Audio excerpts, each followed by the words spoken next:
ناظرین آپ دیکھ رہے ہیں ایئر اکیڈمی چینل۔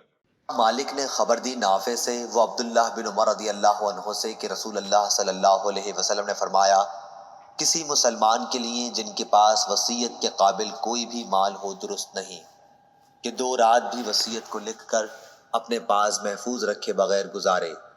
امام مالک کے ساتھ اس روایت کی مطابقت محمد بن مسلم نے عمر بن دینار سے کی ہے۔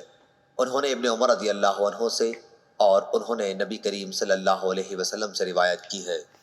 صحیح بخاری حدیث نمبر 2738۔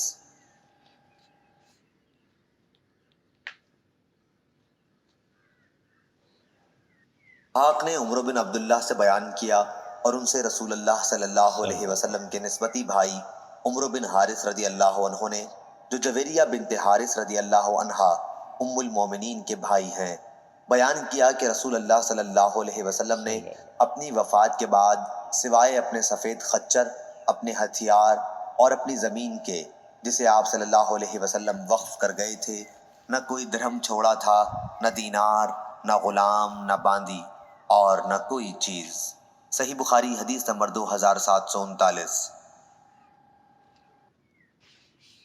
بن مصرف نے بیان کیا انہوں نے بیان کیا کہ میں نے عبداللہ بن ابی اوفا رضی اللہ عنہ سے سوال کیا کہ رسول اللہ صلی اللہ علیہ وسلم نے کوئی وصیت کی تھی؟ انہوں نے کہا کہ نہیں۔ اس پر میں نے پوچھا کہ پھر وصیت کس طرح لوگوں پر فرض ہوئی؟ یا راوی نے اس طرح بیان کیا کہ لوگوں کو وصیت کا حکم کیوں کر دیا گیا؟ انہوں نے کہا کہ حضرت صلی اللہ علیہ وسلم نے لوگوں کو کتاب اللہ پر عمل کرنے کی وصیت کی تھی اور کتاب اللہ میں وصیت کرنے کے لیے حکم موجود ہے۔ صحیح بخاری حدیث نمبر 2740۔ اسماعیل بن علیہ نے خبر دی عبداللہ بن عون سے، انہیں ابراہیم نخعی نے ان سے اسود بن یزید نے بیان کیا کہ عائشہ رضی اللہ عنہا کے یہاں کچھ لوگوں نے ذکر کیا کہ علی کرم اللہ وجہہ نبی کریم صلی اللہ علیہ وسلم کے وصی تھے، تو آپ نے کہا کہ کب انہیں وصی بنایا؟ میں تو آپ کے وصال کے وقت سر مبارک اپنے سینے پر یا انہوں نے بجائے سینے کے کہا کہ اپنی گود میں رکھے ہوئے تھی۔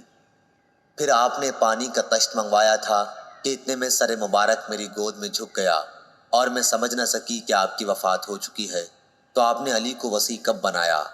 صحیح بخاری حدیث نمبر 2741۔ سعد بن ابی وقاص رضی اللہ عنہ نے بیان کیا کہ نبی کریم صلی اللہ علیہ وسلم حجۃ الوداع میں میری عیادت کو تشریف لائے۔ میں اس وقت مکے میں تھا۔ حضور اکرم صلی اللہ علیہ وسلم اس سرزمین پر موت کو پسند نہیں فرماتے تھے جہاں سے کوئی ہجرت کر چکا ہو۔ حضرت صلی اللہ علیہ وسلم نے فرمایا اللہ ابن عفرہ سعد بن خولہ رضی اللہ عنہ پر رحم فرمائے۔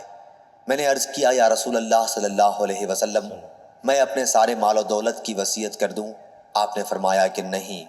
میں نے پوچھا پھر آدھی کی کر دوں؟ آپ نے اس پر بھی یہی فرمایا کہ نہیں۔ میں نے پوچھا پھر تہائی کی کر دوں؟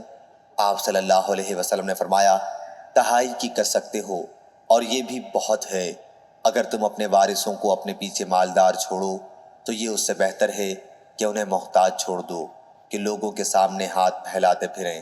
اس میں کوئی شبہ نہیں کہ جب تم اپنی کوئی چیز اللہ کے لیے خرچ کرو گے تو وہ خیرات ہے، یہاں تک کہ وہ لقمہ بھی جو تم اپنی بیوی کے منہ میں ڈالو گے وہ بھی خیرات ہے۔